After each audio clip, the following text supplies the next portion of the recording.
வணக்கம். நேர்பட பேசு நிகழ்ச்சியில் உங்களை சந்திப்பதில் மகிழ்ச்சி.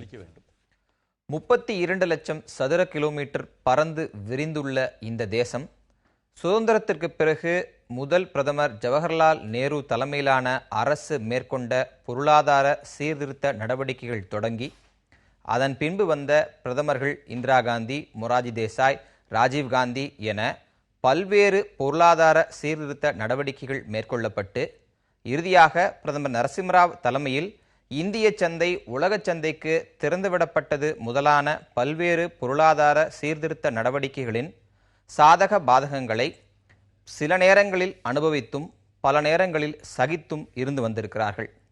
2016ஆம் ஆண்டில் பிரதமர் நரேந்திர மோடி தலைமையிலான இந்த ரூபாய் நோட்டு விவகாரம் என்பது ஒரு முழு அளவிலான பொருளாதார சீர்திருத்த நடவடிக்கை என்று சொல்லிவிட முடியுமா, அல்லது பொருளாதார சீர்திருத்தத்தின் தொடக்க புள்ளி என்று சொல்லிவிட முடியுமா என பல கேள்விகள் எழுப்பப்படுகின்றன. ஆக மொத்தத்தில் இந்த நடவடிக்கை இந்திய பொருளாதாரத்தின் அடுத்த கட்டம் என்று வர்ணிக்கக்கூடிய ஒன்றா இல்லையா என்பதுதான் பிரதான கேள்வியாக எஞ்சி நிற்கிறது. இந்த நடவடிக்கையின் சாதக பாதகங்களை மக்கள் சாலைகளில் தினசரி அனுபவித்து வரக்கூடிய ஒரு சூழ்நிலையில் இதன் அடுத்த கட்டம், அதாவது பிரதமர் விதித்திருக்கக்கூடிய அந்த காலக்கெடுவான 2017 ஜனவரி 1ஆம் தேதி இந்திய பொருளாதாரம் எப்படி இருக்கப் போகிறது என்பது குறித்து இன்றைய நேர்பட பேச அமர்வில் நாம் விவாதிக்க இருக்கிறோம். நம்மோடு இந்த அமர்வில் தொழில் முதலீட்டு ஆலோசகர் திரு ஷியாம் சேகர், பொருளாதார பேராசிரியர் திரு ஸ்ரீராம், பொது காப்பீட்டு ஊழியர் சங்கத்தைச் சேர்ந்த திரு ஆனந்த் மற்றும் முன்னாள் ரிசர்வ் வங்கி அதிகாரி திரு சுவாமிதாஸ் ஆகியோர் நம்மோடு இணைகின்றனர். இவர்கள் அனைவரையும் இந்த விவாதத்திற்கு வரவேற்று விவாதத்தை தொடங்குகிறேன். திரு ஷியாம்சேகர், நான் என்னோட தொடக்கத்தில் சொன்ன மாதிரி எக்கனாமிக் ரிஃபார்ம்ஸ், பொருளாதார சீர்திருத்தங்களை பல கட்டங்களில் பல்வேறு மாதிரி நம்ம பார்த்து வந்திருக்கிறோம். இது அப்படி ஒரு கம்ப்ளீட் ரிஃபார்ம், ஒரு முழு அளவிலான சீர்திருத்தம் அப்படின்னு சொல்லிட முடியுமா? Are we stepping into the next phase of economics? அது உலக பொருளாதாரத்தை ஒப்பிட்டு பார்க்கும்போது இந்திய பொருளாதாரம் தன் அடுத்த கட்டத்தை தொட்டுவிட்டது அப்படின்னு புரிந்து கொள்ள முடியுமா? ரிஃபார்ம்ங்கிறதே ஒரு நீட்சியாக தான் நம்ம பார்க்க முடியும், ஒரு தனிப்பட்ட ஒரு நிகழ்வாக பார்க்கக்கூடாதுன்றது என்னோட முதல் கருத்து. என்ன காரணம்னா, நம்ம பொருளாதாரம் முழுதுமாக மூடப்பட்டிருந்தது, வெளியிலேருந்து யாரும் ஒன்றும் செய்ய முடியாத மாதிரி இருந்தது. நாமும் வெளியில் போய் அதிக வியாபாரம் செய்யாமல் இருந்த காலங்கள்லாம் 80களில் தான் இருந்தது. 91லேருந்து தான் ஏற்றுமதி சார்ந்த ஒரு பொருளாதார கொள்கைகளை ஆரம்பித்தோம். பொருளாதாரத்தை திறந்தோம். பல துறைகளில் வெளிநாட்டு முதலீடுகள் வந்தது. உள்நாட்டு முதலீடும் பெருவாரியாக கூடியது. தனியாருக்கு நிறைய வாய்ப்புகள் இருந்தது. முக்கியமாக நம் நாட்டு தனிநபர்கள் ஒரு பொருளாதார அதிக முதலீடு செய்யக்கூடிய ஒரு பழக்கம் வந்தது. அந்த பழக்கம் இப்போ வளர்ந்து ஒரு நல்ல நிலைக்கு வந்திருக்குன்னு தான் நம்ம சொல்லணும். ஆகவே இந்த பொருளாதார சீர்திருத்தங்கிறது ஒரு நீட்சியாக தான் பார்க்குறேன். சில இடங்களில் மாற்றங்கள் பெருவாரியாக வந்திருக்கு. உதாரணத்துக்கு பங்கு சந்தையில் பணப்புழக்கமே கிடையாது. அதாவது உங்கள் கேஷ் எக்கானமி, நீங்கள் ரொக்கத்தை கொண்டு நீங்கள் பங்கு சந்தையில் ஒரு பைசா போட முடியாது. அதே போல் பரஸ்பர நிதி வாங்கினீங்கன்னா ₹1 கூட உங்களால் போட முடியாது. ஆனால் மற்ற சொத்துக்களை வாங்கும்போது மற்ற பொருளாதாரத்தின் மற்ற பகுதிகளில் ரொக்கத்துடைய ஒரு பங்கு பெருவாரியாக இருந்து வந்தது. இப்போ அதையும் நம்ம மாற்றக்கூடிய ஒரு நிலைப்பாட்டுக்கு வந்துள்ளோம். இப்போதான் தொடங்கி இருக்கோம்னு நான் நினைக்கிறேன். இல்லை, நீங்கள் பொருளாதார சீர்திருத்தம் ஒரு நீட்சின்னு சொன்னதால புரிஞ்சிக்க முடியுது. இப்போ நம்ம 90களில் சந்தையை திறந்துவிடுவதற்கு முன்பான அதற்கான அடித்தளம் 80களிலே போடப்படுது. இன்னும் சில வரலாற்று ஆசிரியர்கள் அது இந்திரா காந்தி காலத்திலேயே ஒரு தொடக்கம் இருக்குது அப்படின்னு சொல்கிறாங்க.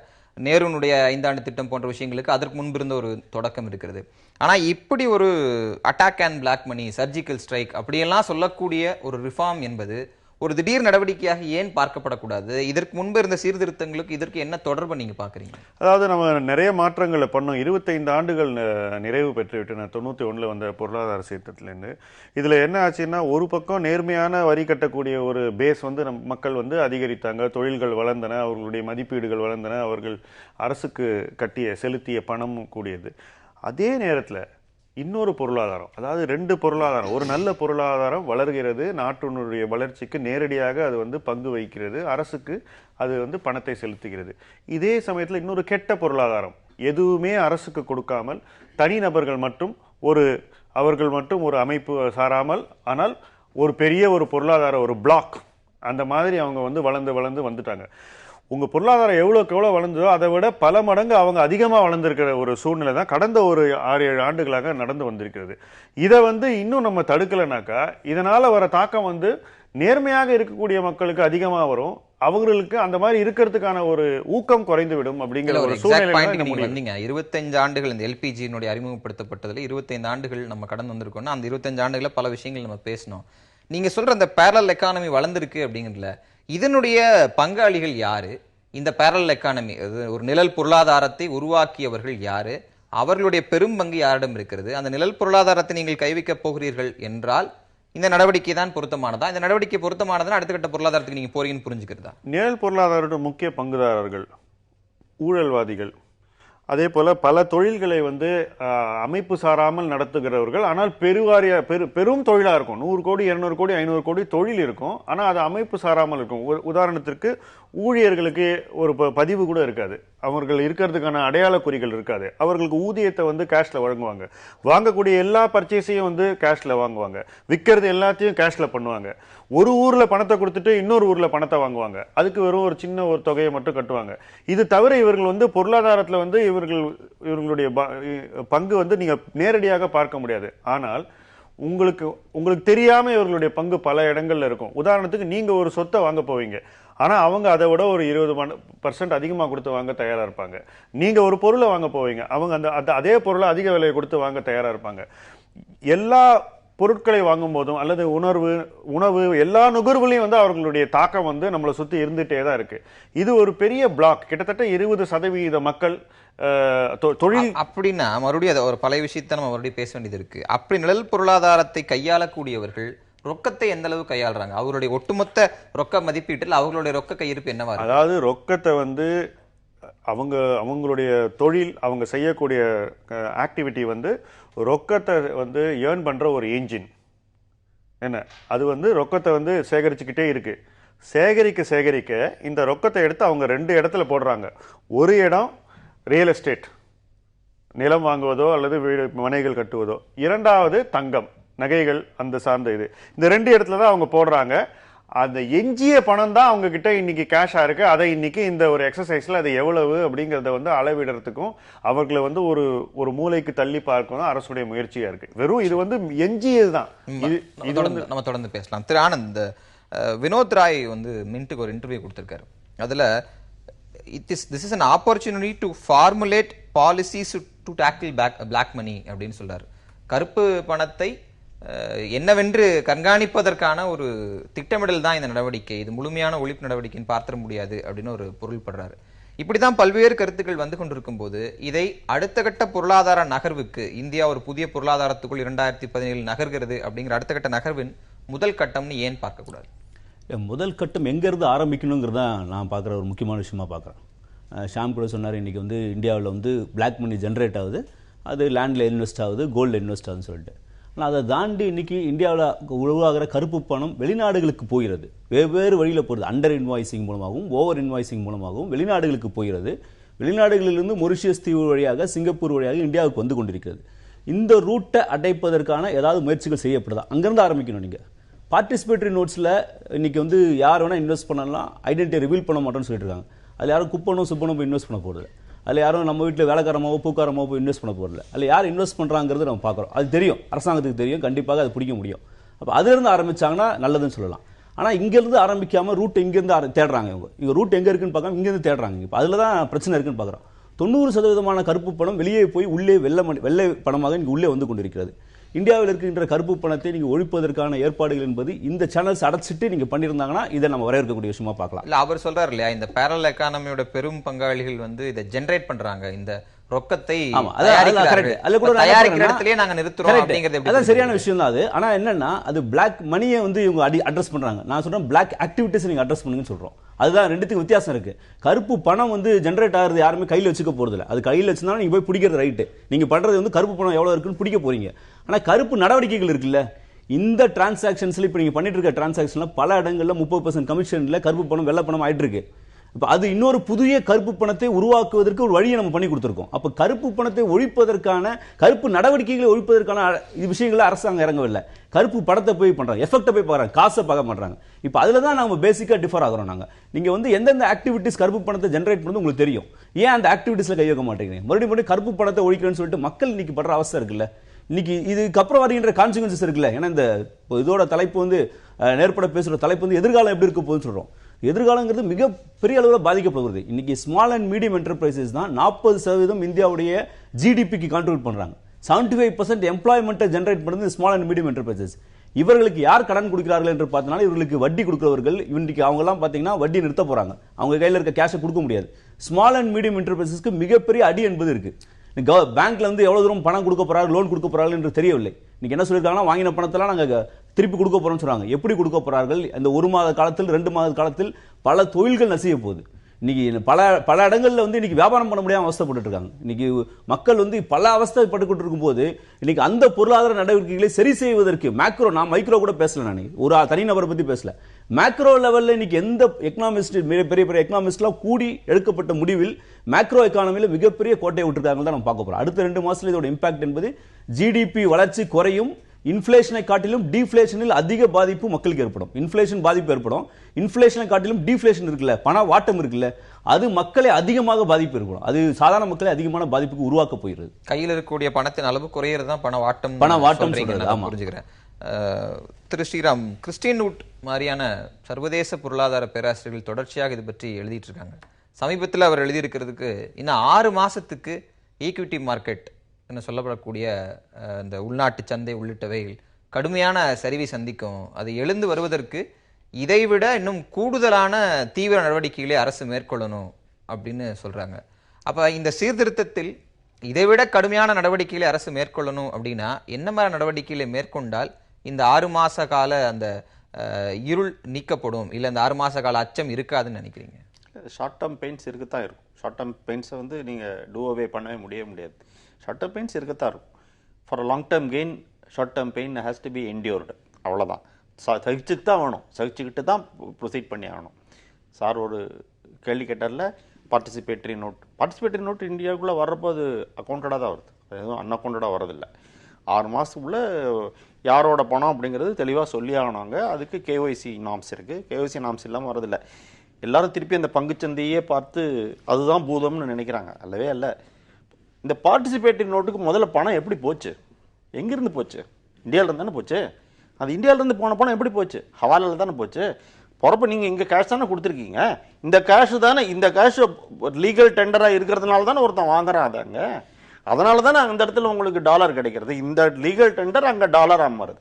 அந்த டாலர் நீங்கள் அங்கே கொண்டு வந்து இன்வெஸ்ட் பண்ணுறீங்க. இந்த லீகல் டெண்டரில் இது லீகல் இல்லைன்னு ஒழிச்சிட்டா 50 ரூபா நோட் எடுத்துகிட்டு கட்டு எடுத்துகிட்டு போவீங்களா? போக மாட்டீங்களே. அதுதான் ஐடியா. அதில் ஒரு கால்குலேஷன் கணக்கு பாருங்கள். 2008 சற்றேறக்குறைய 5 to 6 லட்சம் கோடி தான் நம்மளுடைய note circulation, 5 to 6 lakhs crores. அன்னைக்கு $1 trillion, $1.1 trillion நம்மளுடைய எக்கானமி சைஸ்.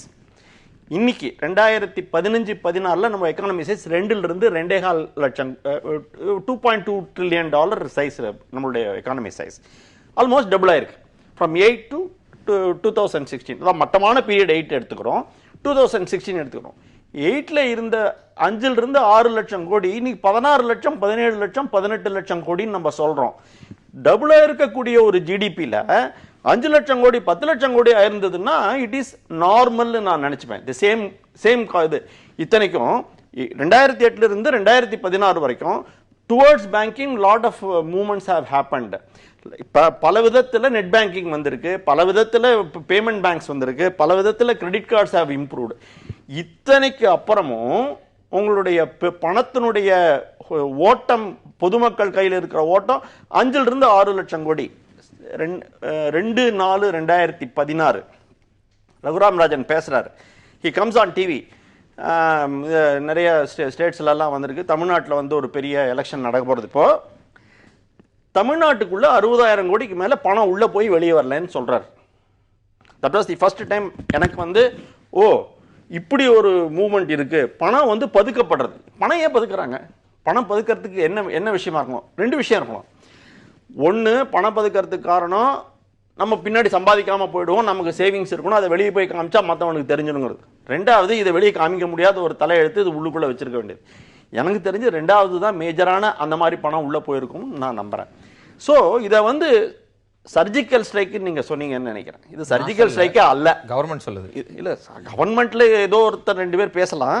இது சர்ஜிக்கல் ஸ்ட்ரைக்கே இல்லை, இட் இஸ் லிப்போசக்ஷன்.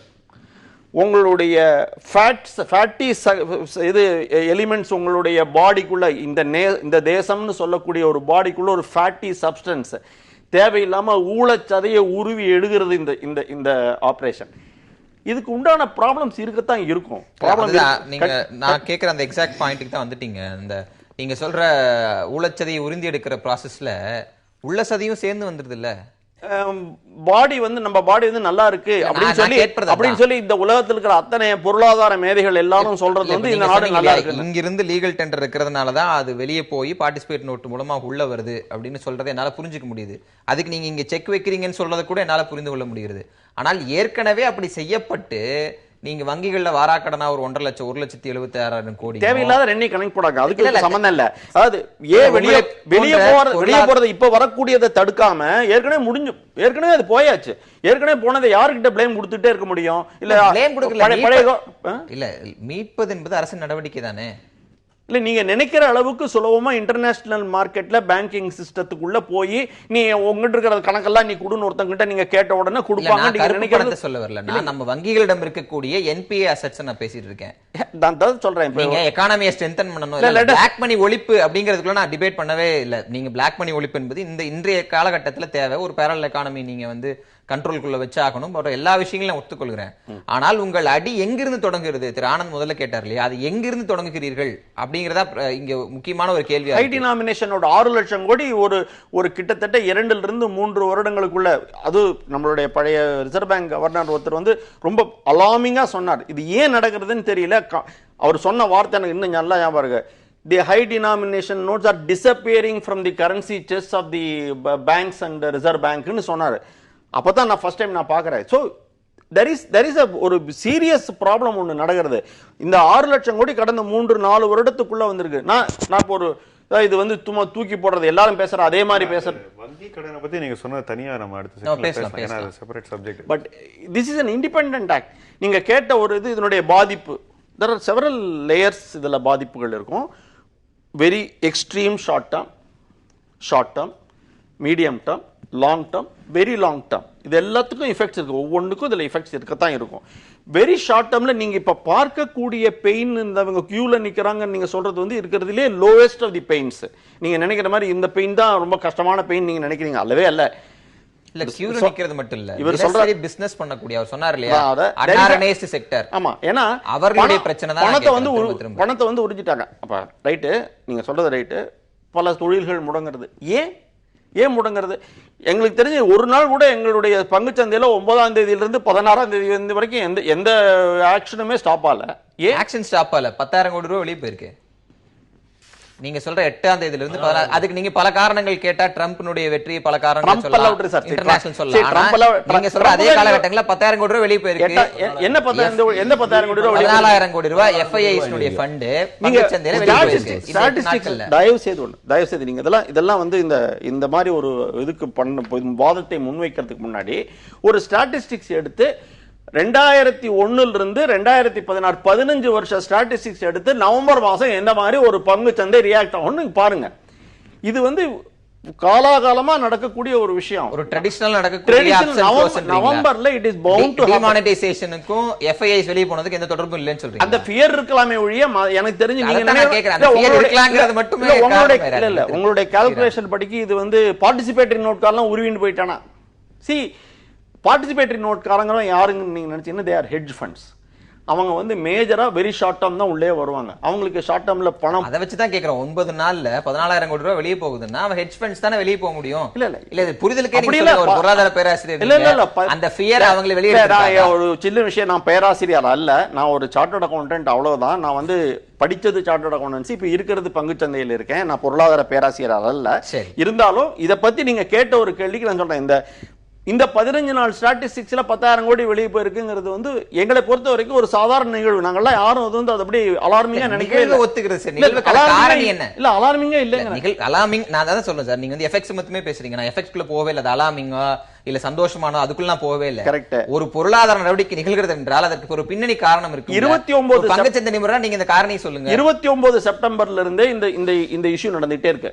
ஏன்னா 29 செப்டம்பர் நம்மளுடைய சர்ஜிக்கல் ஸ்ட்ரைக் அகைன்ஸ்ட் பாகிஸ்தான் அப்படின்னு ஒண்ணு நடந்ததுல இருந்து இந்த மாதிரி ஒரு மூவ்மெண்ட் மேல போயிட்டு கீழே வந்து மேல போயிட்டு பங்குச்சந்தையினுடைய நார்மலான நிகழ்வுகள் இதெல்லாம். நீங்க நினைக்கிற அளவுக்கு இதுல வந்து நாங்க ஒரு கான்ஸ்பிரேட்டரியில நாங்க பார்க்கவே மாட்டோம். இதை பொறுத்த வரைக்கும் எங்களுடைய நார்மல் நிகழ்வு. ஒரு எக்கானமி இந்த மாதிரி நடக்கக்கூடியது.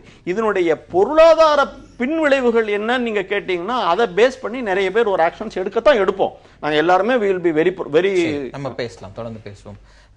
உங்களை போன்ற மத்திய வங்கியினுடைய ஊழியர்கள் பொருளாதார சீர்திருத்த நடவடிக்கைகள் அரசுகள் மேற்கொள்ளப்படும் போதெல்லாம் அதற்கு ஒரு தாக்கம் என்பது அந்த மத்திய வங்கின்னு சொல்ல ரிசர்வ் வங்கியில இருந்து கொண்டே இருக்கிறது. அதனுடைய ஒத்துசைவுகள், அதை மறுப்பு, அதனுடைய மறுப்பு, இப்படி பல விஷயங்கள்ல பார்த்துட்டே வந்திருப்பீங்க. இந்த நடவடிக்கை ரிசர்வ் வங்கியினுடைய அடுத்த சில ஆண்டு நிதி சுழற்சி போன்ற விஷயங்களை எந்த அளவிற்கு தாக்கத்தை உருவாக்கும் நினைக்கிறீங்க? இல்லை, ரிசர்வ் பேங்க் பாலிசி வந்து மானிட்டரி பாலிசி வந்து டிமாண்ட் மேனேஜ்மெண்ட். மணி சப்ளை அதிகமாக இருந்தால் குறைப்பாங்க, விலைவாசி அதிகப்பட்டால் பணப்பழக்கத்தை குறைப்பாங்க, எப்போ அதிகமாக கொடுக்கணுமோ அப்போ கொடுப்பாங்க, அவ்வளோதான்.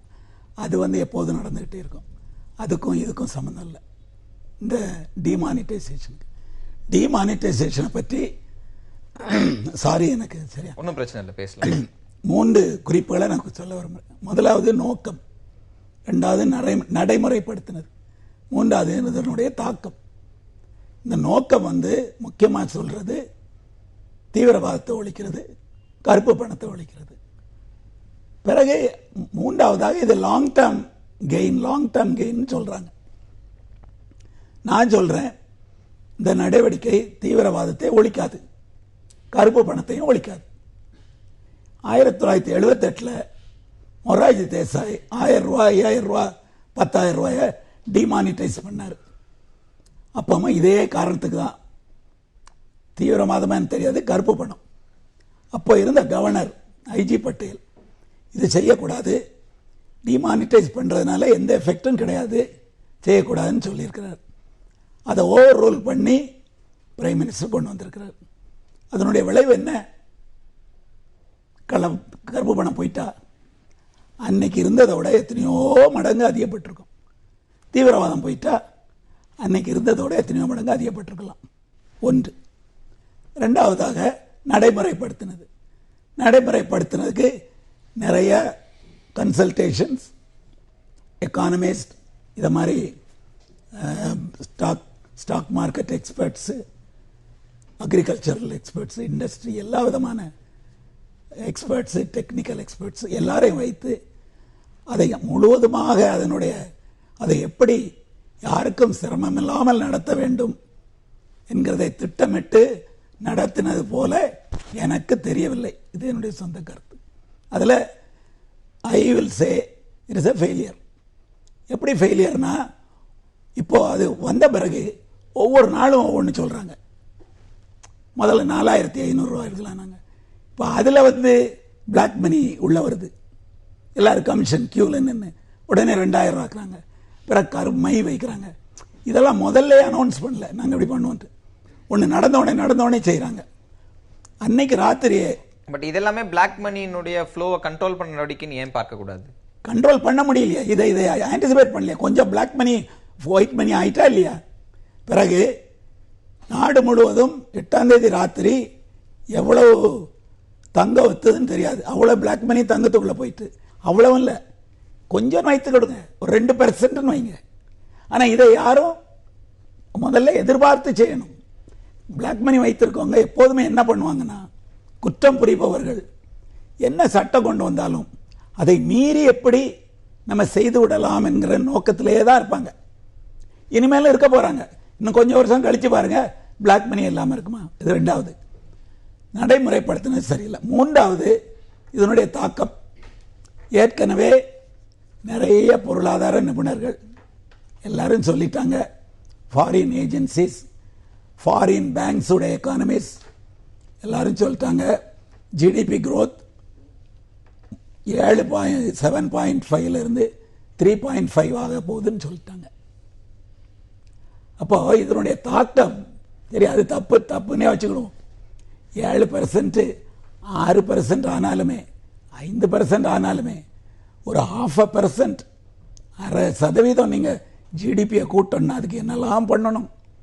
சும்மா ஒரு ஆக்ஷனால ஜிடிபி சாதாரண உழுதுன்னா எப்படி உழுவுன்னா இதனுடைய தொடர்புகள் எப்படின்னா, முதல்ல டிமாண்டை எடுத்துட்டாங்க.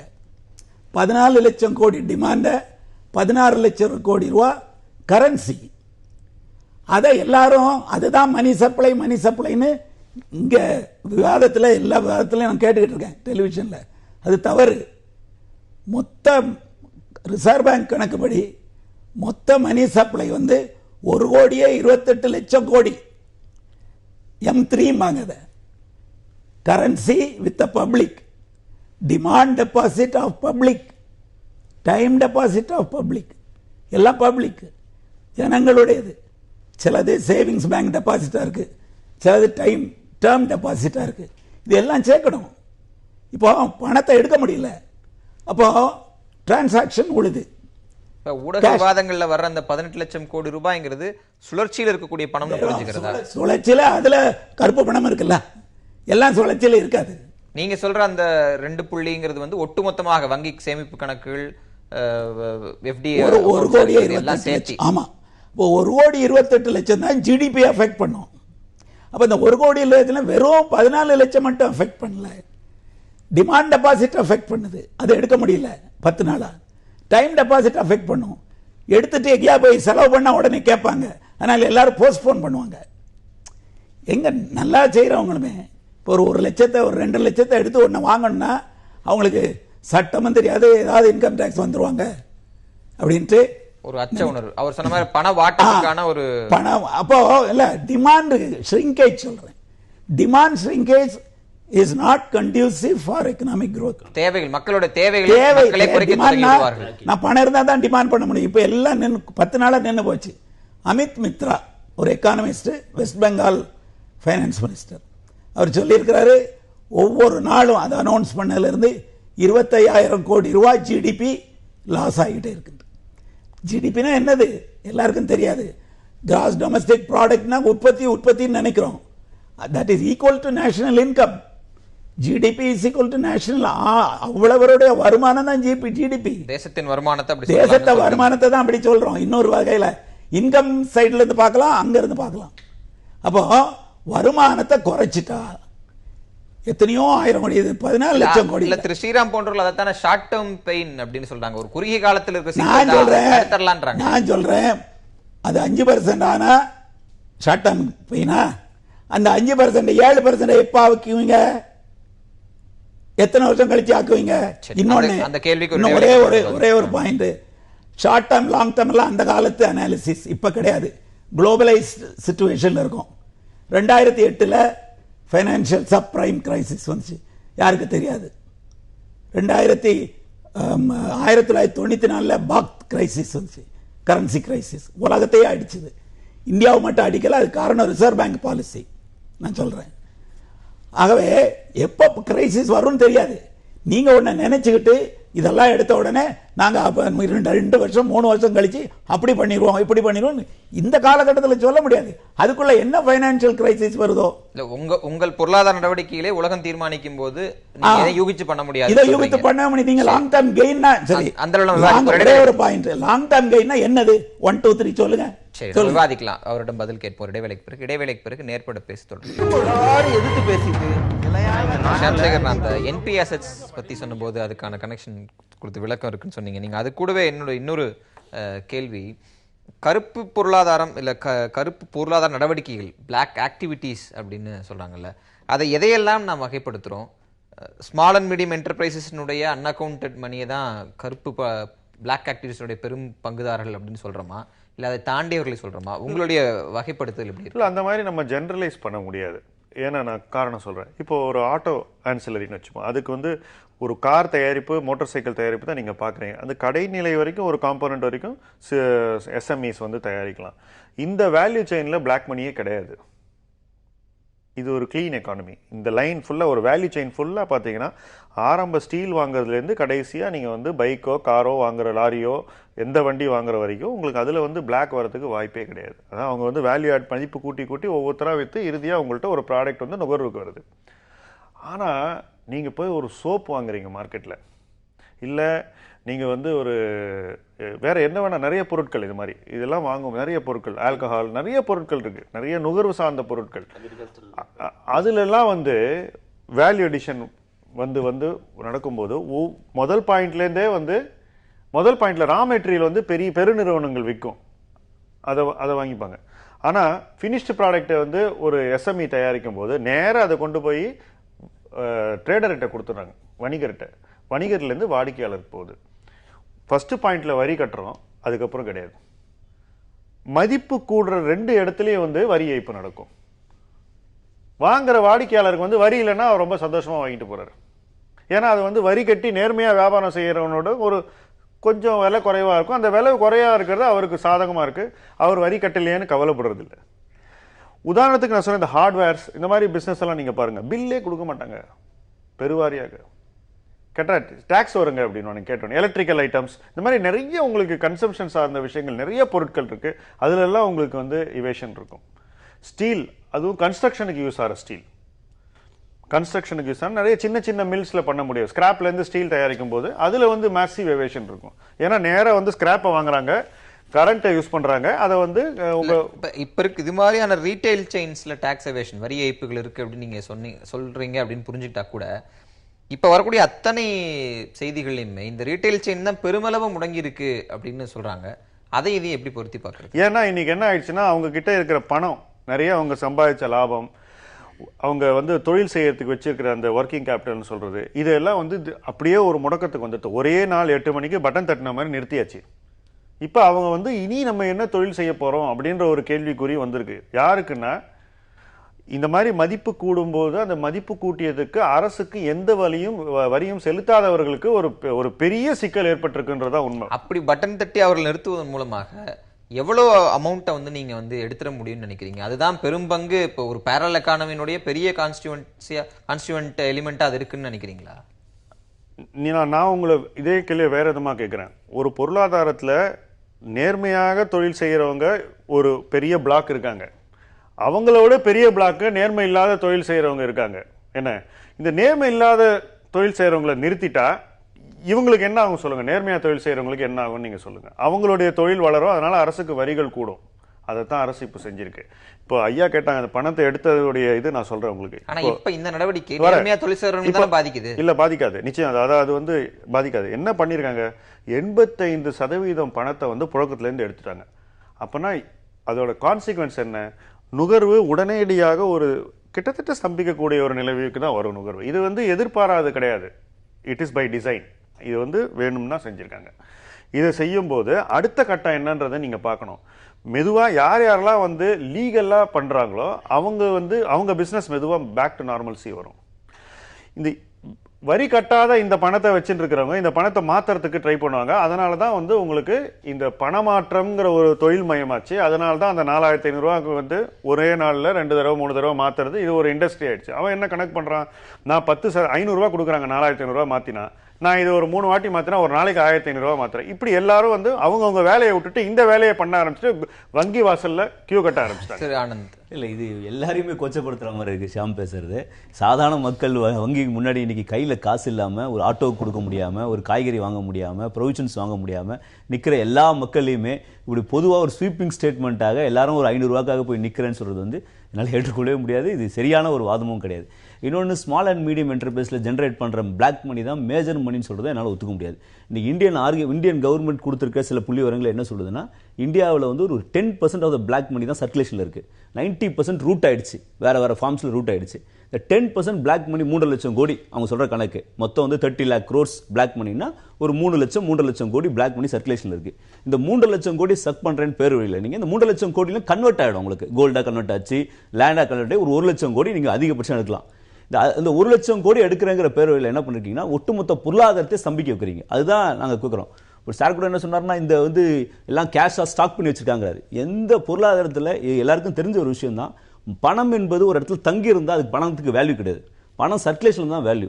பணம் வந்து நீங்க ஸ்டாக் பண்ணி யார் வச்சிருப்பானா ஒரு கிருமி ஒரு கஞ்சத்தனமா இருக்கவங்க தான் ஸ்டாக் பண்ணி வைப்பாங்க. மற்ற எல்லாரும் சர்க்குலேஷன்ல விட்டு அதுல இருந்து லாபத்தை எடுக்க பார்ப்பாங்க. அதுதான் வந்து மணியோட ஒரு முக்கியமான ஒரு விஷயமா பாக்குறோம் நம்ம. ஆமா, அது அந்த சர்க்குலேஷன்ல இருக்கிற மணில நீங்க வந்து 1 லட்சம் கோடி எடுக்கிறேன்னு சொல்றேன். நீங்க வந்து ஒட்டுமொத்த பொருளாதாரத்தை சம்பாதிக்கிறது சரியான விஷயம் கிடையாது. இன்னொரு ஸ்மால் அண்ட் மீடியம் என்டர்பிரைசஸ் உடைய டோட்டல் இன்வெஸ்ட்மெண்ட் எனக்கு ரொம்ப கம்மியான இன்வெஸ்ட்மெண்ட். இல்லை டாக்ஸ் எவேஷன் நடக்குமா இருக்கலாம், நான் வந்து அதில் இல்லைன்னு சொல்லலை. ஆனால் அதை தாண்டி நடந்து கொண்டிருக்கிற டாக்ஸ் எவேஷன் வந்து ஒரு பெரிய பிஸ்னஸ் ஹவுஸ்லாம் வந்து ரொம்ப நியாயமாக நடத்துகிறான்னு சொல்கிறாங்களே, இது என்னால் ஏற்றுக்க முடியாது. அருண் ஜேட்லியே வந்து போன வாட்டி பட்ஜெட்டில் அனௌன்ஸ் பண்ணும்போது சொன்னார்னா 5 லட்சம் கோடி என்னால் பெரிய முதலாளிகளிடம் வந்து நிதி வரி வசூல் செய்ய முடியவில்லை தான் சொன்னார். ஏன் வரியை 30% 25% நீங்கள் குறைக்கிறீங்க? ஏன்னா டாக்ஸ் கம்ப்ளைண்ட்ஸ் வந்து இன்னைக்கு இந்தியாவில் வந்து டாக்ஸ் ஜிடிபி ரேஷியோ வெறும் 12% தான் இன்னைக்கு. அதனால தான் நீங்கள் குறைச்சிட்டே வரீங்க. ஆனால் எனக்கு இண்டிவிஜுவல் இன்கம் டாக்ஸ் 30% இந்தியாவில், ஆனா கார்ப்பரேட் இன்கம் டாக்ஸ் 25% ஆக்குறீங்க. இன்னும் குறைப்பாங்க, 22% 20% கொண்டு வருவாங்க. ஏன்னா வரி ஏய்ப்பு நடந்து கொண்டே இருக்குன்னு சொல்லிட்டு. வரி ஏய்ப்பு சாதாரண ஆள் பண்ணல, பெரிய பெரிய கார்ப்பரேட் ஹவுசஸ் பண்றாங்கிறது தான் இன்னைக்கு கவர்மெண்ட் உட்பட ரியலைஸ் பண்ற ஒரு விஷயம். ஆனா இன்னைக்கு ஸ்மால் மீடியம் என்டர்பிரைஸ் மேலே இது ஒட்டுமொத்த கிரைசிஸ்க்கு அவங்க தான் காரணம், சாதாரண மக்கள் தான் கருப்படுத்த வச்சிருக்க மாதிரி பேசுறது வந்து ஒத்துக்கொள்ளக்கூடிய விஷயமான. இல்ல, அவர் சொன்னதுக்கு ஆன்சர் ரொம்ப சிம்பிள். இன்னைக்கு வந்து இது இப்படி நிறுத்தின உடனே இது வந்து ஒரு பேரலல் எக்கானமிங்கிறது ஏதோ உற்பத்தி செய்யற மாத்திரம் நினைக்காதீங்க. இது வந்து இதுல நிறைய வேல்யூ அடிஷன், ஒருத்தர்ல இருந்து இன்னொருத்தர் போய் இன்னொருத்தர் கடைசியா தான் நுகர்வோர் வராங்க. அத்தனை பேருடைய ஆக்டிவிட்டியும் வந்து இன்னைக்கு வரி சட்டங்களுக்கும் வரி திட்டங்களுக்கும் வெளியில இயங்கி வருதுங்கிறது தான் யதார்த்தமான உண்மை. இப்ப இதை நிறுத்தின உடனே ஆனந்த் கேக்குறது அதான். இல்ல வர ஒரு நிமிஷம் இருங்க. 1 லட்சம் கோடி இல்ல, அவர் சொல்றது தப்பு. 1 லட்சம் கோடி இல்ல அது. ஏன்னா அதை விட பல மடங்கு. என்னன்னா அவர் சொன்னார்ல சொத்தா இருக்கு அப்படின்னு, இன்வென்ட்ரிங்கிறது ஒரு பெரிய சொத்து, அதை அவர் மறந்துட்டாரு. நீங்க வந்து ஒரு பொருளை கொடுக்குறீங்க, கொடுத்துட்டு மறுபடியும் அந்த பொருள் கேஷ் ஆகி வருது. இந்த கேஷ்ங்கிறது கொஞ்சம் தான். ஒரு பிசினஸ்ல வந்து கேஷ்ங்கிறது கொஞ்சம் தான். அந்த பொருள் கொடுத்திருக்காங்கல்ல, அந்த பொருளுக்கு அவன் திருப்பி கேஷ் கொடுக்கணும். நல்லா புரிஞ்சுங்க. அந்த ஒரு செயின் அப்படியே பிரேக் ஆகுது. இல்ல அது நீங்க இந்த கேஷ் ஒழிக்கிறதுனால எப்படி அந்த பொருளுக்கு நான் சொல்றேன் என்ன பிரச்சனை? காப்பரோட வேல்யூ வந்து 7ஆம் தேதி அன்னைக்கு திடீர்னு 30 ரூபாய் ஏறுது. 350 ரூபா இருந்த காப்பர் 330 ரூபா 340 ரூபா ஏத்துறாங்க. திடீர்னு ஏறுது 31 ரூபா. இல்ல கிடையாது. அந்த ஒரு நாள்ல காப்பரா வாங்கி வைக்கிறாங்க. எல்லா 1000 ரூபீஸ் 500 ரூபீஸ் வெளியில போகுது. கமாடிட்டி இவங்க வாங்கி வைக்கிறாங்க. வாங்கி வச்சுட்டு அடுத்த நாள் காப்பர்ல இருந்து நியூ கரன்சி மாத்துறாங்க. நீங்க வந்து அடிப்படையா ஒரு விஷயம் புரிஞ்சுக்கணும். இப்ப ஜிஎஸ்டின்ற ஒரு புதிய சட்டத்தை நம்ம கொண்டு வர போறோம். நீங்க இதுக்கு முன்னாடி மதிப்பு கூட்டல் வரி வேட்ங்கிற ஒரு சட்டத்தை கொண்டு வந்தீங்க. என்ன இதுக்கு முன்னாடி நீங்க 91ல வந்து நீங்க பொருளாதார சீர்திருத்தத்தில் எக்ஸைஸ் டியூட்டியை வந்து 40% இருந்து நீங்க 18% குறைச்சிங்க. படிப்படியாக கொண்டு வந்து சிதம்பரம் 10% கொண்டு வந்தார் 2009ல வந்து பொருளாதாரம் மெதுவானது. இது எதுவுமே ஒரு தொழில் செய்யற ஒரு பெரிய பிளாக்கை வந்து சரி இவ்வளவு குறைச்சிட்டாங்க, வரி எல்லாம் குறைஞ்சு போச்சு, நம்ம நேர்மையா தொழில் செய்வோன்ற ஒரு எண்ண ஓட்டத்துக்கு கொண்டே வரல. அரசு மாத்திரம் ஒரு ஏமாளி மாதிரியும் அதே போல நேர்மையா தொழில் செய்யற அத்தனை பேரும் முட்டாள்கள் மாதிரி இயங்கி வர நாடாதான் நம்ம இருந்து. தொடர்ச்சியான உங்க விவாதங்கள்ல ஒரு விஷயத்தை நான் ஒன்லைனா புரிஞ்சுக்கொள்ள முடியுது.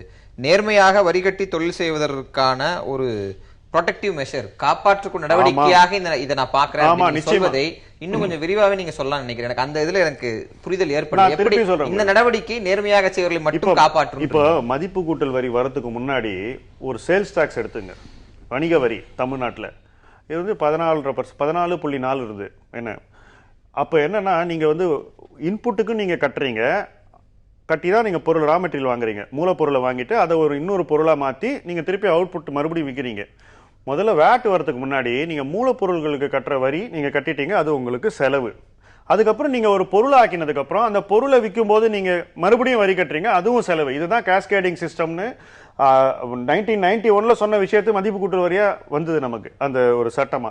அப்ப என்னாச்சு? அப்ப என்ன சொன்னாங்க, பரவாயில்ல நீங்க இன்புட்ல எவ்வளவு வரி கட்டினாலும் நீங்க பொருளை விற்கும் போது அதுல இதை கழிச்சு நீங்க வந்து டிஃபரன்ஸ் கட்டினா போறோம்னு. அப்போ அதான் input tax plus output tax சேர்த்து 15-16% இந்த வரி வந்து 7-8% குறைஞ்சுது. நான் சொல்றது பீக் ரேட்ல, குறைவா இருக்கிற ரேட்டும் இருக்கு.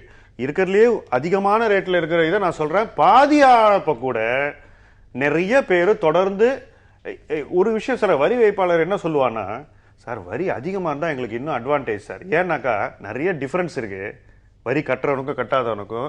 ஏன் பிசினஸ் வளர்த்துக்கிறதுக்கு அது ரொம்ப வசதியா இருக்கும் நினைக்கிற அந்த விஷயத்துக்கு ஒரு பதில் சொல்லுங்க. நான் ஸ்ரீராம் கேட்கணும், வரி ஏய்ப்பு அப்படிங்கிறது இந்த நடவடிக்கை தடுக்கும் நினைக்கிறீங்களா? இல்ல சார், எனக்கு இந்த இதுவே புரியல எனக்கு. ஏன்னா இதெல்லாம் வந்து ஏற்கனவே ப்ரூவ்ட் எக்கனாமிக்ஸ்ல இருக்கு. இது இப்போ தேரியில நிறைய ப்ரூவ் ஆயிருக்கு. Higher the tax less the complaint சொன்னாங்க, அப்புறம் lesser the tax higher the complaints சொன்னாங்க. இதெல்லாம் வந்து ஏற்கனவே பல பொருளாதார நிபுணர்கள் பேசுற விஷயங்கள் தான்.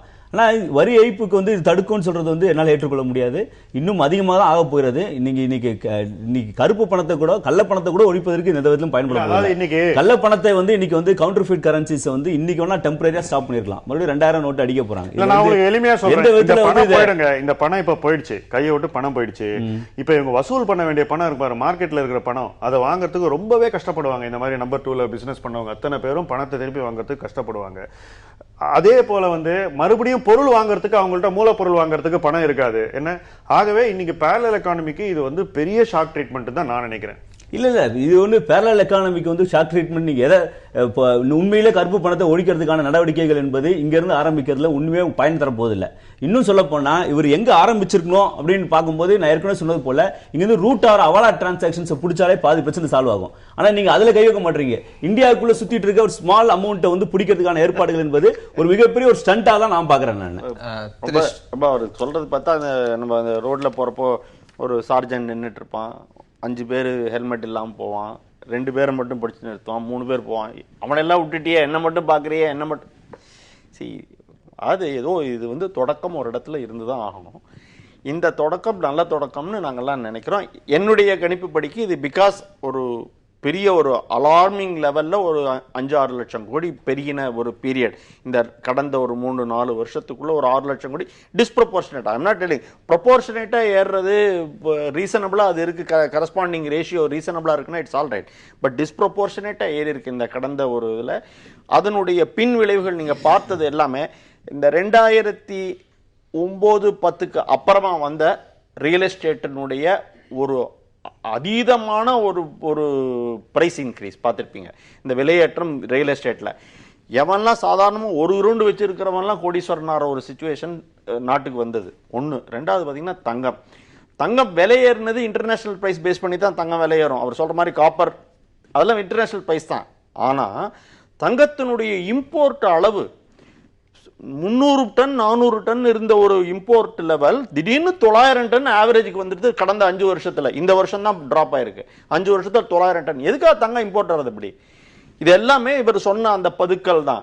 ஸோ இந்த ஸ்டெப் கவர்மெண்ட் எடுக்கக்கூடிய ஸ்டெப், இந்த பிளாக் மணியை ஒழிக்கிறேன்னு சொல்லிட்டு இந்த ஹை டினாமினேஷன் நோட்டை வித்ட்ரா பண்ணக்கூடியது இட் இஸ் நாட் ஒரு சிங்குலர் ஒரு யூனிஃபோக்கலா இருக்கவே முடியாது. இது வந்து ஒரு சீக்வென்ஷியலா நிறைய ஸ்டெப்ஸ் இனிமே ஃபர்தரா நீங்க பார்க்க வேண்டியது இருக்கும். இதுல இருக்கக்கூடிய ப்ராப்ளம்ஸை எவ்வளவு தூரம் மிட்டிகேட் பண்ணணுங்கிறதுக்காகத்தான் முன்னாடியில இருந்தே நீ அக்கௌண்ட் வச்சுக்கோ, ஜன்தன் யோஜனா வச்சுக்கோ, நீ எல்லாத்தையும் அக்கௌண்ட்டுக்குள்ள கொண்டு வா, நீ ஒரு இன்கம் டிஸ்க்ளோஷர் ஸ்கீம் கொடுத்தாங்க. இதுக்கு அப்புறமா தான் இது வந்திருக்கு. எனக்கு என்னவோ இது வந்து ஏதோ ஒரு திடீர்னு அறிவித்த தேதி வேணா ஷாக்கிங்கா இருந்திருக்கலாமே ஒழிய, என்னை பொறுத்த வரைக்கும் நான் ஆன்டிசிபேட் பண்ணிட்டே இருந்த ஒரு விஷயம். இந்தியாவில் யாராவது ஒரு முதலாளிகளை இந்திய அரசாங்கம் தண்டிச்சிருக்கா? ஸ்டெஃபி கிராஃபோட அப்பா வந்து ஸ்டெஃபி கிராஃப் ஒரு பெரிய வீராங்கனை. அவங்களோட அப்பா வந்து ஜெர்மனியில் வந்து டாக்ஸ் எவேஷனுக்காக பனிஷ் பண்ணாங்க. அது மாதிரி ஒரு கேஸ் இந்தியாவில் சொல்ல முடியுமா? இந்தியா இருக்கிற நாட்டில் முதலாளிகள் யாரும் வரி வைப்பு பண்றது இல்லையா? ஒரு கேஸ் சொல்லுங்க. ஹை டினாமினேஷன் நோட்ஸ் அதை ஒழிப்பது 78 தான் மறுபடியும் காரணம். வரலாற்று அவர் வந்து அந்த மேட்டர் பத்தி நீங்க அவர் சொன்னதுனால நான் சொல்லிடுறேன். 1978 1000 ரூபாய் நோட்டு, 10,000 ரூபாய் நோட்டு, 5000 ரூபாய் நோட்டு டோட்டல் எக்கானமியில இருந்த புழங்கி கொண்டிருந்த ஒரு நோட் சர்க்குலேஷன் நம்பர்ஸ்ல எத்தனை %? டுடே இன்னைக்கு இந்த 500 ரூபாய் 1000 ரூபாய் இல்ல அது ஒரு இம்பார்ட்டன்ட் மேட்டர். ஏன்னா அவர் வந்து அன்னைக்கு வந்து மொரார்ஜி தேசாய் பண்ணார், அது வந்து ஐஜி பட்டேல். ஏன்னா அன்னைக்கு ஐஜி பட்டேல் சொன்னதுக்கு இது எந்த தாக்கத்தையும் ஏற்படுத்தாதுன்னு சொன்னாரு. இல்ல அதுல இன்னொரு அடிப்படை விஷயம் இருக்கு. 1978 வந்து டாக்ஸ் ரேட் வாஸ் ஆல்மோஸ்ட் 100%. உங்க கையில ஒரு பைசா கூட நிக்காது நீங்க வரியை ஒழுங்கா கட்டினாக்க. அதனால வந்து அன்னைக்கு இருந்த நேர்மையின்மைக்கும் இன்னைக்கு இருக்கிறதுக்கும் வித்தியாசம் இருக்கு. 2 விஷயங்களை அவங்க கார்லேட் பண்ணி கொண்டு வராங்க. அது ரெண்டுக்கும் உங்களோட பதில் இருந்தாலும் இந்த முறை புதிதாக 2000 ரூபாய் நோட்டு அப்படின்னு வேறொரு டினாமினேஷனுக்குள்ளேயும் இந்த எக்கானமி என்டர் ஆயிருக்கு. இது கருப்பு பண ஒழிப்புக்கான நடவடிக்கை அப்படின்னு நீங்க பார்க்குவீங்களா? இல்லை, 2000 ரூபா தெரில. ஒரு டினாமினேஷன் வர்றது கருப்பு பணத்தை ஒழிக்கிறதுக்காக வராது. பொதுவாக கடந்த கால கரன்சி ஹிஸ்ட்ரியை பார்த்தீங்கன்னா முதல்ல 500 ரூபா கிடையாது. இப்போ 500 ரூபா வந்துச்சு கருப்பு பணம் ஒழிக்கிறதுக்காக இல்லை. அப்புறம் 1000 ரூபா வந்துச்சு. முதல்ல 1000 ரூபா கிடையாது. அப்புறம் 1000 ரூபா வந்துச்சு. அதில் கருப்பு பணம் ஒழிக்கிறதுக்காக அப்படி இல்லை. இது கோயின்சிடென்டல். அது ஒரு டிசைன் பண்ணி கொண்டு வந்துக்கிட்டு இருக்கும்போது இதை அனௌன்ஸ் பண்ணிட்டாங்க, அவ்வளோதான். இதை நோக்கி தான் பண்ணியிருப்பாங்கன்னு நானும் நம்பல. ஆமாம், ஆனால் நான் என்ன சொல்கிறேன்னா இந்த நடைமுறைப்படுத்துறதுல ரொம்ப எளிமையாக செய்திருக்கலாம். நான் சொல்கிறேன், அதுக்கு உங்களை மாதிரி ஒரு ஆபீசர் கூட்டிட்டு வந்து உட்கார வச்சு பேசியிருக்கணும். அதுல சீக்ரெசி மெயின்டைன் பண்ண முடியாத போடுங்கிற ஒரு பயம் இருந்திருக்கலாம். சீக்ரெசி மெயின்டைன் பண்ணுறதுக்கு எத்தனையோ வழி இருக்கு. உடனே ஒரு தோல்வி அடைஞ்சிட்டா அதுக்கு சில காரணங்களை சொல்லி அதனால தான் தோல்வி அடைஞ்சிட்டு சொல்லக்கூடாது. இது 120 கோடி மக்களையும் பாதிக்கிற ஒரு விஷயம். ஒரு மளிகை கடை விஷயம் இல்லை. மளிகை கடையில் ஒருத்தன் தப்பு பண்ணிட்டு அதை மூடிட்டு ஊருக்கு போயிட்டு திரும்ப வந்து இன்னொரு மளிகை கடை ஆரம்பிப்பான். இங்கே அப்படி பண்ண முடியாது. You cannot reverse. எக்கானமியில் நீங்கள் பாலிசி டெசிஷனை ரிவர்ஸ் பண்ணுறது, ஒரு தப்பான பாலிசி டெசிஷன் எடுத்து அதை கொண்டு போகும்போது அதை ரிவர்ஸ் பண்ணி பெனிஃபிட் ஆக்குறது, அட்வர்ஸ் எஃபெக்ட் இருந்துச்சுன்னா ரொம்ப கஷ்டமானது. சரி, நேரமின்மை காரணமாக அதுவே இறுதி கருத்து ரொம்ப சுருக்கம். ஒவ்வொரு வரியிலும் உங்கள் 3 பேரோட இறுதி கருத்து. அதாவது இந்த மாதிரி ஒரு பெரிய முடிவுகள் எடுக்கும்போது குறைந்தபட்சம் பொருளாதார நிபுணர்களை கலந்து ஆலோசித்து ஒரு முடிவு எடுத்துக்க வேண்டும் என்போம். இது ஒரு மெசேஜை கொடுக்கணும்னு ஆசைப்படுறது தவிர்த்து ரியாலிட்டியை பற்றி யோசிக்காமல் எடுக்கப்பட்ட முடிவாக நான் பார்க்குறேன். இந்தியாவில் நேஷனலைசேஷன், பேங்க் நேஷனலைசேஷன் பண்ணும்போது இந்திரா காந்தி அன்றைக்கி டெல்லி எக்கனாமிக்ஸ் ப்ரொஃபஸரை கூப்பிட்டு பேசியிருக்காங்க. ஏன்னா அங்கே ஒரு கேபினெட்டில் அதுக்கு எதிர்ப்பு வந்ததுனால கூப்பிட்டு பேசியிருக்காங்க. பேசிட்டு அந்த ப்ரொஃபஸர் ராஜ்கிட்ட என்ன சொல்லியிருக்காங்கன்னா, நீங்கள் நாளைக்கு வாங்க, எங்கள் கேபினெட்டில் ஒருத்தர் அப்போஸ் பண்ணுறாரு ரொம்ப சீரியஸாக, அவரோட விவாதம் நடத்துங்க, அதை நான் அப்சர்வ் பண்ணிட்டு முடிவு எடுக்கிறேன்னு சொன்னாங்க. இப்படி ஒரு முடிவு எடுக்கும்போது சில பொருளாதார நிபுணர்களோட கான்சிக்வன்ஸ் என்ன வருங்கிறது அனுபவத்திலிருந்து கேட்டு தெரிஞ்சுக்கணும். ஆனால் இது ஒரு ஆப்போசிட்டாக எடுத்த ஒரு விஷயமா இருக்குது. இது கருப்பு பணத்தையோ கவுண்டர் ஃபீட் கரன்சியோ எந்த அளவிலும், ஆனால் மக்கள்கிட்ட ஒரு நம்பிக்கை இருக்குது. பாவம், அது ஒரு மூட நம்பிக்கையாக இன்னைக்கு மாறிடக்கூடாதுங்கிற வருத்தம் தான் எங்களுக்கு இருக்குது. உங்களுடைய இறுதி கருத்து ரொம்ப சுருக்கமாக. இது என்னை பொறுத்த வரைக்கும் இது இதனுடைய நோக்கம் நம்மளுடைய ஜிஎஸ்டிங்கிறது ரோல் அவுட் ஆக போகிறது. Within another 4 months to 5 months roll out ஆக போகுது. ஜிஎஸ்டியினுடைய average rates for general goods பார்த்தீங்கன்னா, எக்ஸப்டிங் இந்த எக்ஸம்டட் ஐட்டம்ஸ் விட்டுட்டு பார்த்தீங்கன்னா எல்லாம் ஆவரேஜாக ஒரு 18% 24% வரைக்கும் தான் இருக்குது. So there will be a sudden increase in the consumer price inflation. அந்த இன்ஃப்ளேஷனை மீட் அவுட் பண்ணணும்னா அன்லஸ் ஏதோ ஒரு விதத்தில் இந்த பண circulation has to be brought down to meet out all this things. இது டிஃப்ளேஷனரியாக இருக்கும், அது இன்ஃப்ளேஷனரியாக இருக்கும். ரெண்டுக்கும் நடுவில் there will be a meeting ground. தொடர்ச்சியாக இந்த ரேட் ஆஃப் இன்ட்ரெஸ்ட் வங்கிகள் வட்டி விகிதங்களை குறைக்கும் அப்படின்னு ஒரு விஷயம் சொல்லப்பட்டு கொண்டே வருகிறது. அதை சேர்த்து உங்களுடைய இறுதி கருத்தை பதிவு செய்யுங்க. என்ன பார்த்த மட்டும் இந்த பணம் வங்கிகளுக்கு நிறைய திருப்பி வங்கிக்குள்ள இந்த கேஷ் வந்தது டெஃபினட்டாக குறிப்பாக பொதுத்துறை வங்கிகளில் தான் இந்த பணம் நிறைய சேர்ந்துருக்கு. ஏன்னா அவங்களுடைய ரீச் அதிகமாக இருக்கிறதுனால. அதனால் வட்டி விகிதம் கண்டிப்பாக குறையும். அது நேற்றுக்கு அருந்ததி பட்டாச்சாரியா எஸ்பிஐயோட எம்டி சொல்லியிருக்காங்க. இது தொழில்களுக்கு ஒரு பெரிய சாதகமாக தான் அமையும் நான் நினைக்கிறேன். முக்கியமாக ஒரு விஷயத்தை புரிஞ்சுக்கணும். இன்னைக்கு வரி கட்டாத தொழில் செய்கிறவங்க நிச்சயமாக அடுத்த 3 மாதங்களில் ஜனவரி, பிப்ரவரி, மார்ச்சில் அதில் உள்ள பாதி பேராவது தொழிலை நிறுத்திட்டு யாரும் வீட்டுக்கு போக போகிறதில்ல. தங்களை சீரமைத்து கொண்டு மறுபடியும் ஜிஎஸ்டி வரும்போது அந்த ஜிஎஸ்டிக்கு உட்பட்டு நடக்கக்கூடிய ஒரு மனநிலைக்கு கண்டிப்பாக தள்ளப்படுவார்கள். அப்படி அவங்க வரும்போது இந்த ஒரு தேக்கத்தினால வரக்கூடிய விளைவுகள் அவங்களுடைய ஒரு உற்பத்தினால கண்டிப்பா ஈடு செய்யப்பட்டு விடும் அப்படிங்கிறது தான் என்னுடைய எந்த ஒரு பொருளாதார நடவடிக்கையும் எல்லா சாமானிய மனிதனுடைய ஒரு பருக்கை அரிசி வரைக்கும் இருக்குது அரசியல் பொருளாதாரம் அப்படிங்கிறதான் யதார்த்த உண்மை. அது எந்த அளவிற்கு தாக்கத்தையும் ஆக்கத்தையும் தருதுங்கிறத அடுத்தடுத்த கட்ட நகர்வுல பார்க்கலாம். இந்த நிகழ்வு கலந்து அனைவருக்கும் நன்றி. மீண்டும் ஒரு நேர்பட பேசும் சந்திக்கலாம்.